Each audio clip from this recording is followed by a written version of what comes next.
오늘 베드로전서 4장 12절부터 19절까지 말씀을 같이 보았습니다. 베드로전서 4장 12절부터 19절까지 말씀. 육체의 고난을 받는 것이냐, 그리스도의 고난을 받는 것이냐, 이제 그런 말씀인데요. 육체의 고난을 통해서 뭐를 깨닫는 거냐? 1절에 보니까 이런 말씀이 있어요. 그리스도께서 이미 육체의 고난을 받으셨다. 그런 말씀이 있어요. 너희도 같은 마음으로 갑옷을 삼으라. 이는 육체의 고난을 받은 자는 죄를 그쳤음이니. 그렇습니다. 육체의 고난을 받은 자가 죄를 다 그쳤다. 그게 뭐냐면 그리스도께서 모든 율법을 마쳤다, 그런 말이에요. 그러니까 그리스도가 모든 율법을 마쳤으니 그 율법에서 너희가 고민하고 고난을 받을 이유가 없다, 그 말이죠. 그러니까 육체라는 말이 여러분 성경에 나오면 무엇을 얘기를 해야 되냐면 육체는 율법하고 연결이 돼요. 그러니까 우리는 육체 그러면 무조건 죄 이렇게 생각하는데 여기도 지금 육체에 대한 죄에 대해서 쭉 나오잖아요. 4장에 여기 3절에 보니까 음란, 정욕, 술취함, 방탕, 향락, 무법한, 우상숭배 뭐 이런 얘기들이 나오잖아요. 이게 육체를 설명하는 거예요. 갈라디아서 5장에도 19절부터 21절까지 말씀이 육체의 열매에 대해서 나오거든요. 육체의 열매가 같은 내용으로 나오거든요. 그런 것을 육체의 이제 고난이다 이렇게 이야기를 해요. 그러면 육체라고 하는 것을 성경에서는 뭐라고 취급한다고요? 율법이라고 취급한다고. 왜냐하면 성경의 육체라고 하는 내용이 나오는 이유는 율법 때문이에요. 율법이 육체라고 정죄하기 때문에 그래서 육체의 죄라고 얘기하는 거죠. 그러니까 세상의 얘기들이 아니에요, 성경은. 그래서 육체라는 말하고 율법이라는 말하고 같이 봐야 된다는 겁니다. 이게 그러면은 육체를 따로 놓고 보는 게 아니라 율법으로 보니까 율법 자체가 우리에게 육체의 죄를 드러나게 한다는 거죠. 그러니까 율법을 받아서 율법이라는 말씀을 이렇게 우리가 받으면 육체의 죄가 드러나는 거예요. 그러니까 율법이 뭐가 되냐면 빛이 되는 거죠.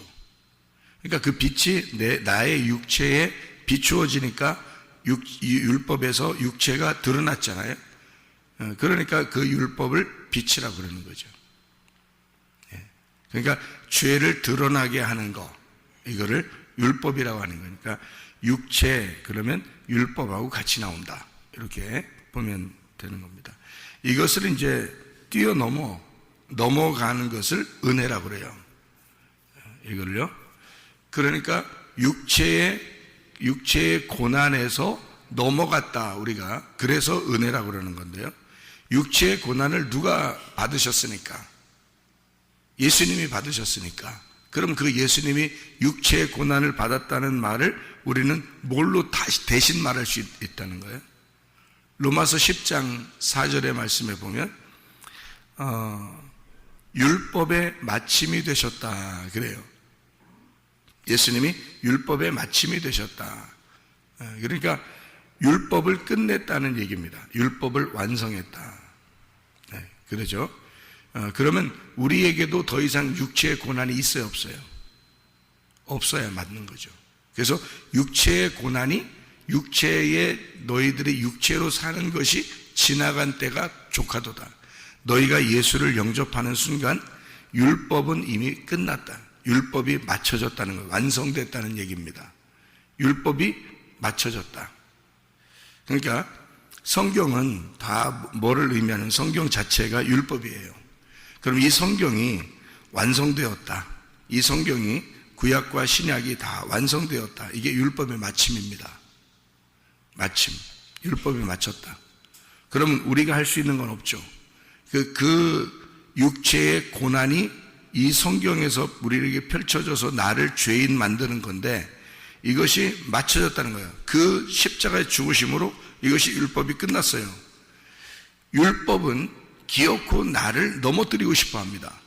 그죠? 나를 죄인이라고 정죄하고 싶어 해요. 그래서 쫓아온단 말이에요. 그런데 예수님을 우리가 붙들면 그 예수님이 그 율법의 마침이 됐다고요. 그러니까 율법을 끝냈다고. 그럼 우리가 예수님을 붙들면 나한테도 율법이 끝난 거죠. 그죠? 그럼 더 이상 정죄할 게 없는 거잖아요. 우리한테.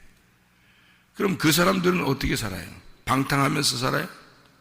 내 마음대로 살아요? 방종하면서? 그럴 수 없죠. 아버지에게 탕자가 돌아오는 순간 그에게 쫓아오던 율법은 맞춰졌습니다. 그의 모든 육체적인 죄들은 맞춰졌어요. 아버지에게 돌아오는 순간. 그러면 그 돌아온 탕자가 방종하며 방탕하며 살 수 있겠냐고요. 그럴 수 없다는 거죠. 율법이 맞춰진 사람은 육체의 고난도 다 지나갔단 말이에요. 그러면은 이 고난이 끝났다. 거기다가 다시 영광이 온다. 이렇게 돼요. 그죠? 고난이 끝나면 영광이 올 것이다. 이렇게 돼요. 그러면 고난이라고 하는 게 우리에게 율법이 나를 비추어서 나의 어둠을 드러냈어요. 그러니까 나는 그것에 의해서 불시험이라 그러는 거예요. 이 율법이, 잘 봐요. 율법이 나를 쫓아오면 왜 그걸 불시험이라고 그러냐면,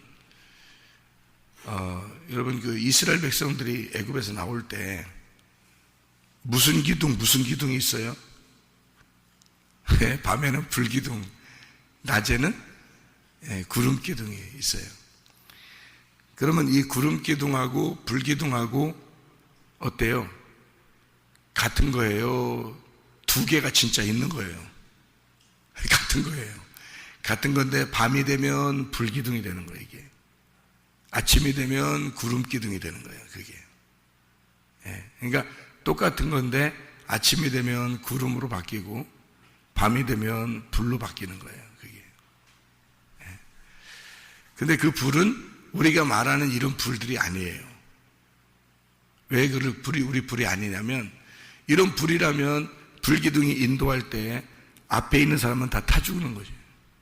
저 뒤에 있는 사람들은 좀 춥고요. 불기둥이 앞에 진짜 우리가 말하는 그런 불이라면 앞에 불기둥을 가까이 따라가는 사람들은 불타 죽는 거고, 불기둥이 얼마나 크겠어요. 이 백성들을 다 인도하려니까 다 뒤에서 보여야 되니까 그 불기둥이 쭉 앞으로 가면 이 백성들이 이제 뒤에 따라간다는 말이에요. 근데 얼마나 크겠냐고, 그게. 근데 그게 앞에 있는 사람들이 이런 우리가 말하는 불 켜라 그럴 때 야 등불 좀 켜봐, 기름하고 나무하고 다 해서 불 좀 피워봐 하면, 그런 불이라면 이거 앞에 있는 사람 다 타 죽죠. 뒤에 있는 사람은 추워요. 근데 이제 따라간단 말이에요. 따라가는데 이 불기둥이 이렇게 있다. 밤에 불기둥이 있고 아침이 되면 구름 기둥으로 바뀐단 말이에요. 그러면 왜 밤에 불기둥이 있을까?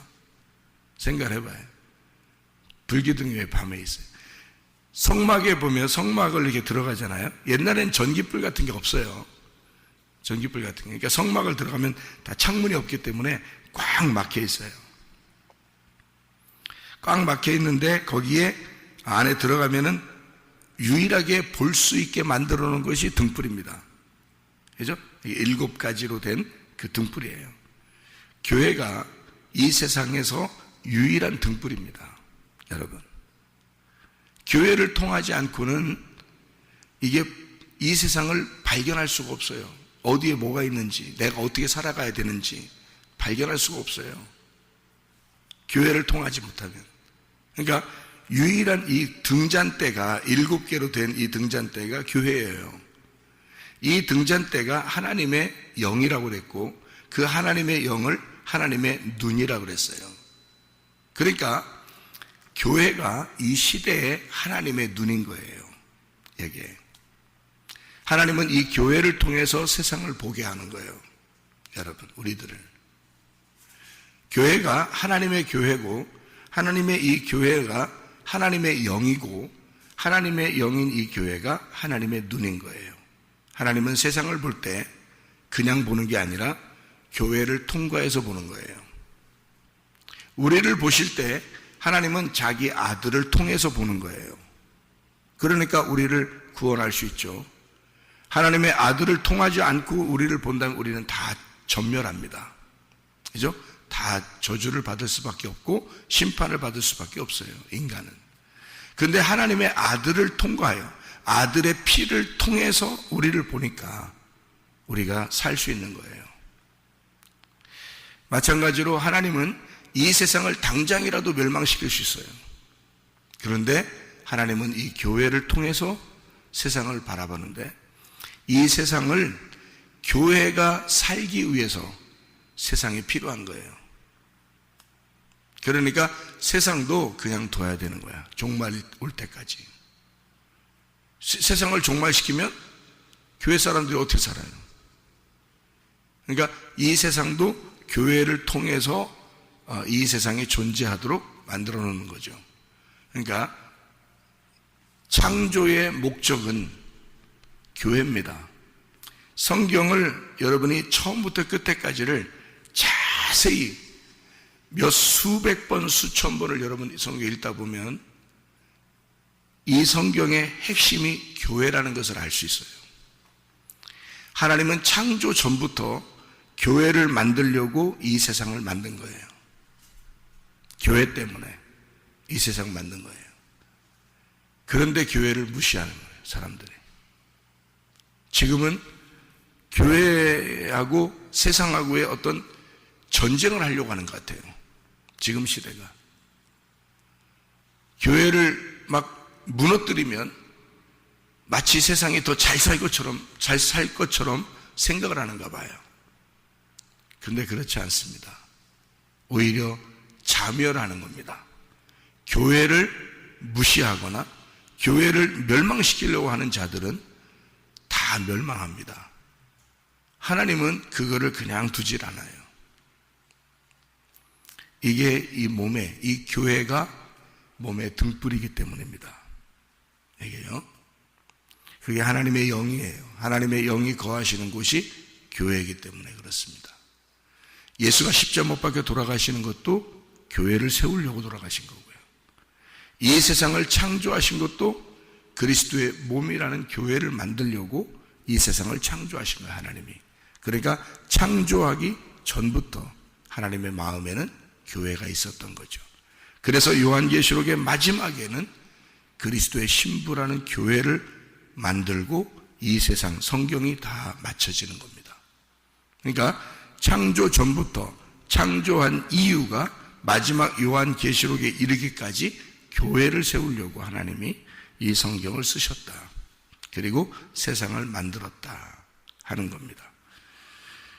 그러니까 진짜 은혜 받은 사람들은 교회를 세워나가려고 그러고 교회를 사랑하게 되고 어떻게든지 교회를 건축하고 어떻게든지 교회 안에서 살려고 하는, 교회를 세우려고 하는, 교회를 누군가가 해치려고 하는 것을 막으려고 하는 사람들이 되는 거예요. 이게 왜냐하면 교회는 하나님의 진정한 몸이고 하나님의 영이고 하나님의 눈이 되고 하나님의 생명이 교회이기 때문에 그런 겁니다. 그래서 성막이라고 하는 이 성막 자체가요, 법궤 때문에 존재하는 겁니다. 법궤. 그러니까 이 법궤가 그 뚜껑이 속죄소예요. 용서하는, 우리의 죄를 용서한다고 뚜껑에, 그래서 거기다 피를 바르는 겁니다. 예수의 피를 거기다 발라서 영원히 우리를 속죄하겠다고, 죄를 용서하겠다고 하는 것이 그게 법궤 뚜껑이에요. 이게요. 그러면 법궤 뚜껑을 이렇게 닫아놓고서 예수의 동물의 피를 발라가지고 우리 죄를 용서하는데 예수가 십자가 못 박혀 돌아가셨어요. 그 피가 완전히 발라지고 이 법궤 뚜껑이 열렸어요. 그래서 우리에게 이 계시의 말씀들이 열린 겁니다. 성경의 법궤 뚜껑이 열렸어요. 이 성막은 법궤 때문에 존재한 거거든요. 법궤 안에는 말씀이 있고요. 그런 이 말씀이 이 법궤의 목적이었습니다. 여기에요. 근데 이 법궤를 어두워요. 이 성막이 딱 들어가면 창문이 없으니까 어두운데 휘장으로 채워져 있거든요. 딱 휘장으로. 근데 예수님이 십자가에 돌아가시면서 휘장이 찢어졌어요. 그럼 휘장이 찢어지면 법궤가 보일 거 아닙니까? 원래는 법궤를 보면 죽어요. 그런데 휘장이 찢어졌으니까 이제 법궤가 보여요. 근데 법궤가 어떻게 보이냐면 등불이 있기 때문에 보이는 거예요. 등불이 있기 때문에. 그러니까 이 등불은 불이 켜져 있는 거죠, 이렇게. 그래서 보이는 거거든요. 그러면 무엇을 통해서 법궤가 보인 거예요? 법궤는 하나님의 말씀이고 하나님의 영이고 하나님 자신인데, 그러면 이 법궤가 어떻게 해서 보이는 거냐고요? 등불 때문에 보이는 거예요. 그죠? 등불이 뭐라고 했어요? 하나님의 영이라고요. 하나님의 눈이라고요. 예, 등불이 하나님의 교회라고요. 그러니까 교회가 등이고 그게 거기서 불이 켜지는 거예요. 그게 영이에요. 하나님의 영.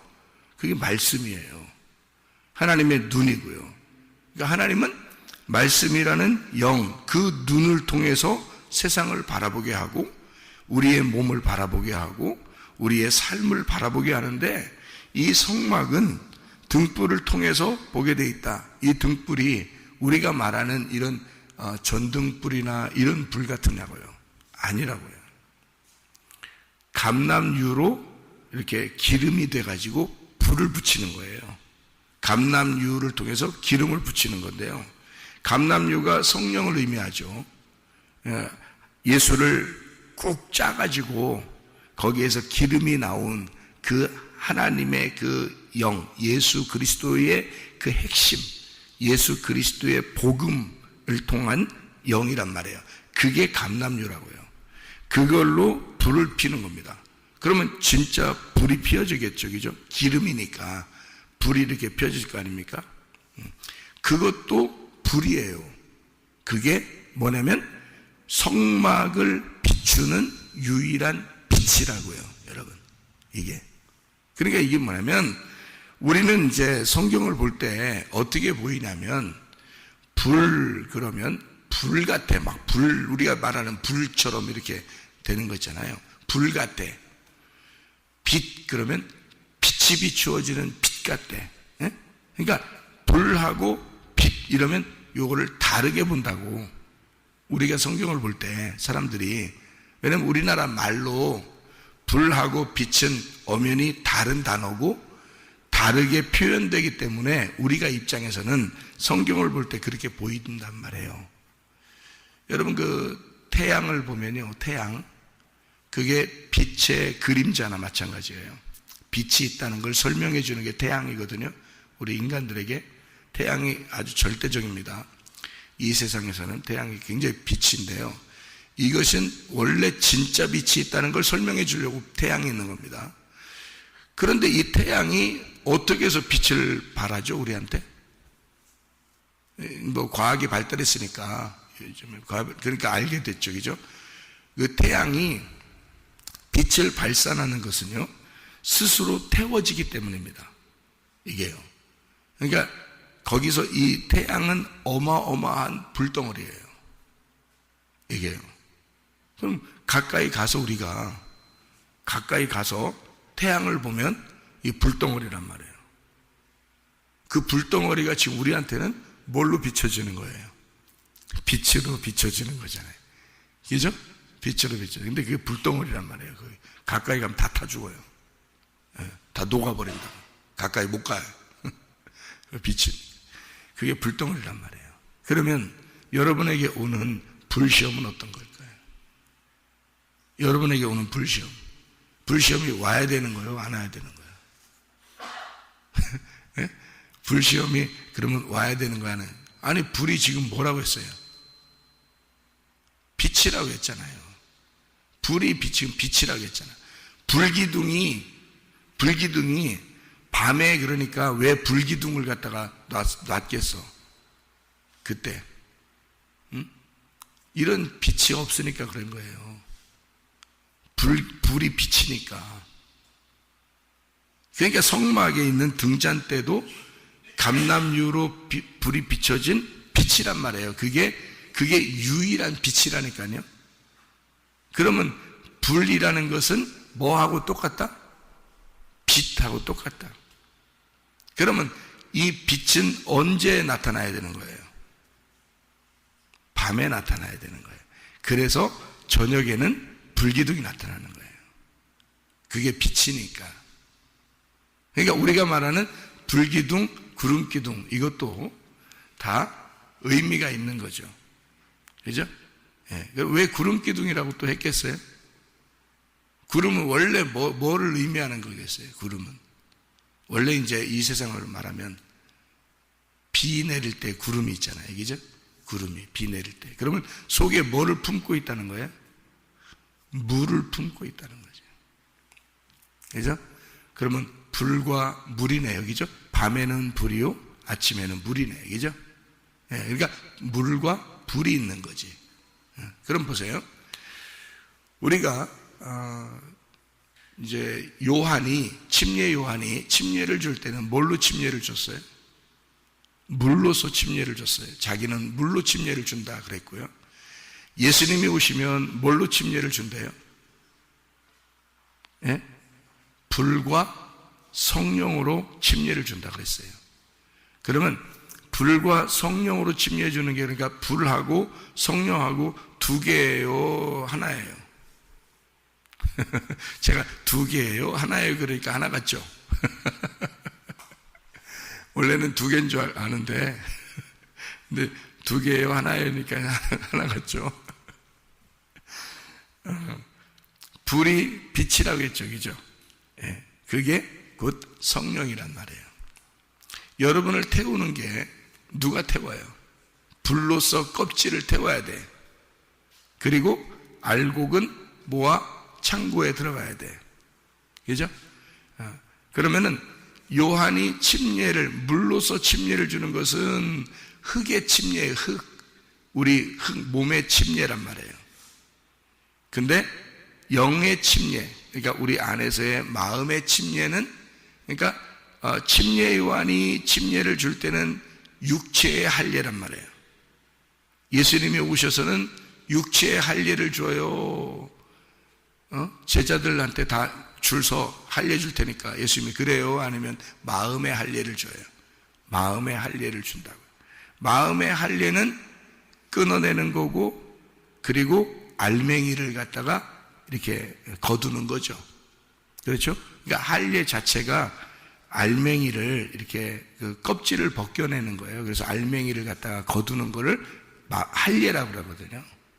그래서 할례를 받기 전에 아브라함이 아들을 낳으면 이스마엘이 되는 거고요.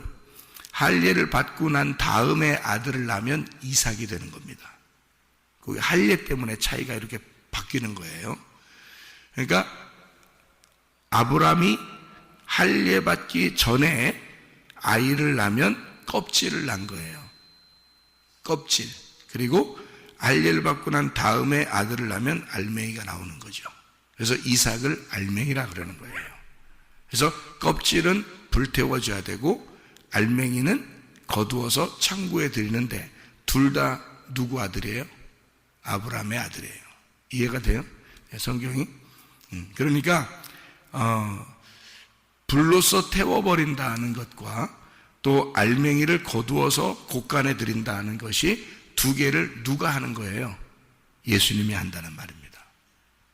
그래서 불과 성령으로 침례를 주시는 분이 예수님이다, 이런 얘기하는 거예요. 그러니까 침례 요한은 철저하게 자기는 육체들, 그러니까 이 몸을 가진 육체, 그러니까 실제적인 이 몸이잖아요.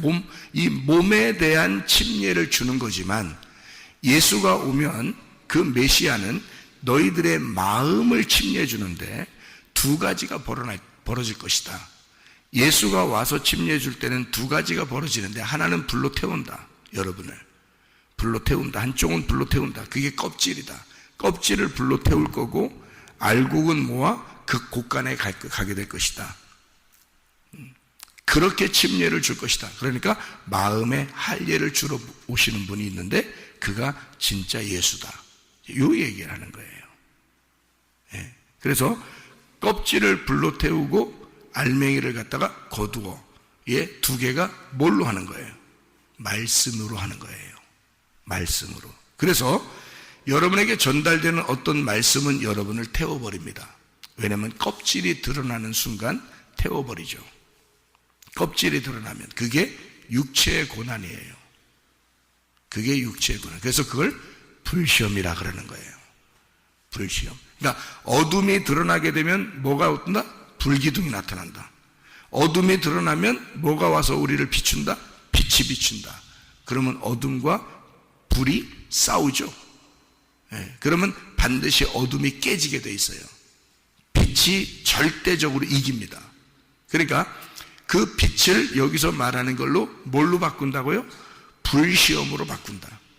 그러니까 우리는 불시험으로 아이고 나 불시험 싫어, 나 불시험 싫어, 육체의 고난 불시험 싫어, 이런 게 아니에요. 그런 말이 아니고 성경에서는 그 불시험이 너희들을 태우는, 껍질을 태우는 아주 중요한 역할이다. 그래야 알맹이가 나타나는 거야. 그 불시험이 오는 걸 너무 고민하지 마라. 왜냐하면 그 시험을 당하신 분이 예수님이시다. 그 율법의 마침이 되신 분이 예수님이시다. 그러니 우리는 그 불시험을 통과하는데 어떻게 통과한다? 예수님이 통과하신 것을 믿음으로 통과한다 이거야. 그러니까 예수가 통과하신 것을 나의 믿음으로 통과하는 거예요.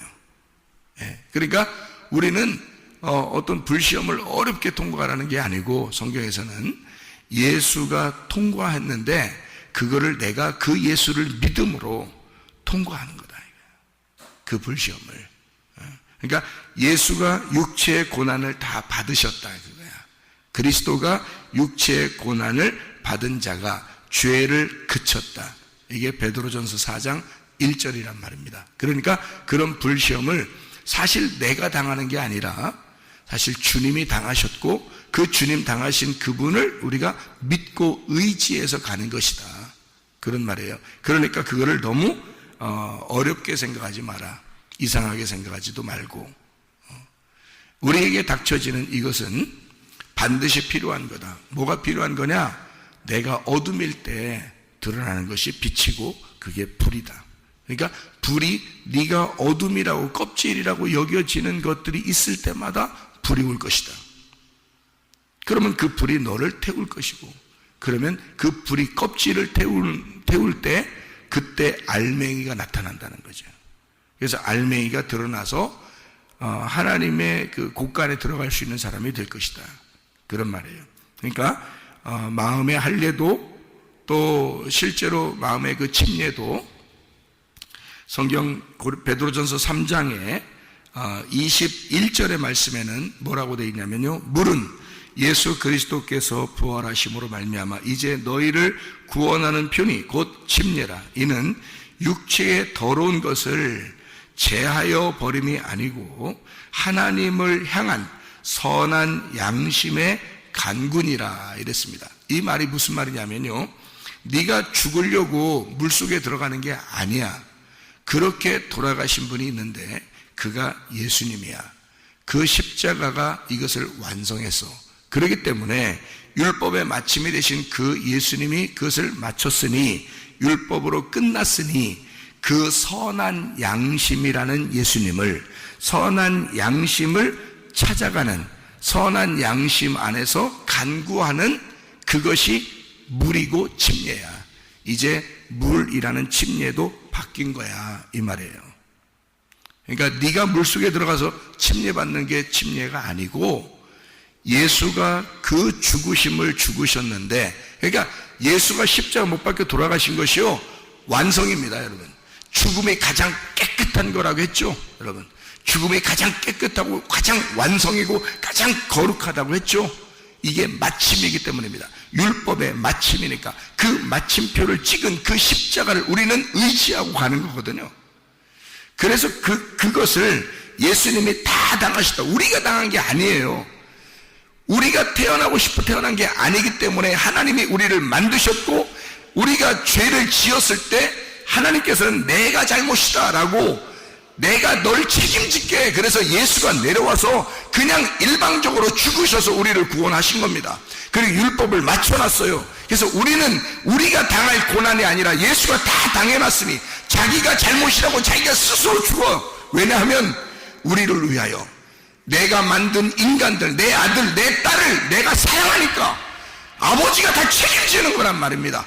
그렇게 책임져서 우리 보고 따라오라는 거예요. 내가 그것을 다 마쳤으니, 율법을 마쳤으니, 내가 죽었으니 이젠 더 이상 침례는 너희의 침례가 아니라 이건 나의 선한 양심이다. 그러니 너희들이 따라오는 것은 이제 선한 양심을 따라오는 거야. 그게 침례야. 그렇게 말씀하는 거예요. 그러니까 육체의 고난도 이상하게 생각하지 마. 다 주님이 마쳤어. 그러니까 너희는 주님을 의지하고 와. 그러면 반드시 영광이 따라올 거야. 네가 잘못한 것으로 인해서 그렇게 그것 때문에 고난 받으려고 하지 마. 그러니까 너는 뭐야?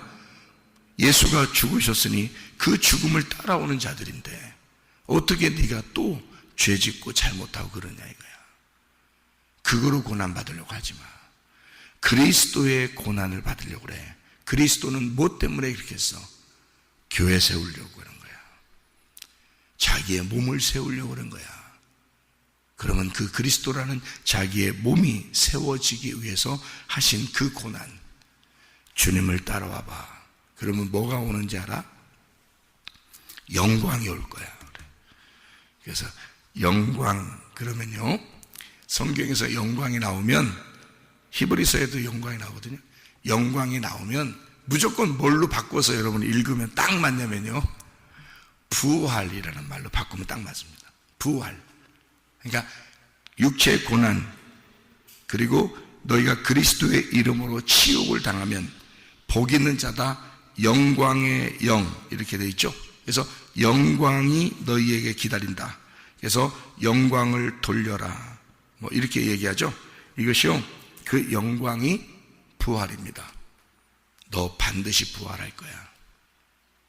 너 죽는 거 아니야.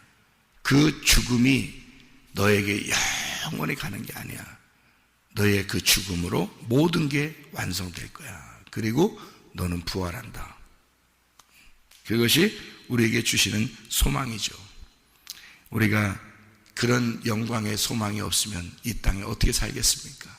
사실은 그 부활의 소망 때문에 사는 거죠. 여러분과 제가 반드시 우리 주님은 우리를 낙심하게 해서 넘어지게 해서 아예 죽여버리려고 하는 게 아닙니다. 주님은 이 모든 육체의 고난을 다 당하신 분이에요.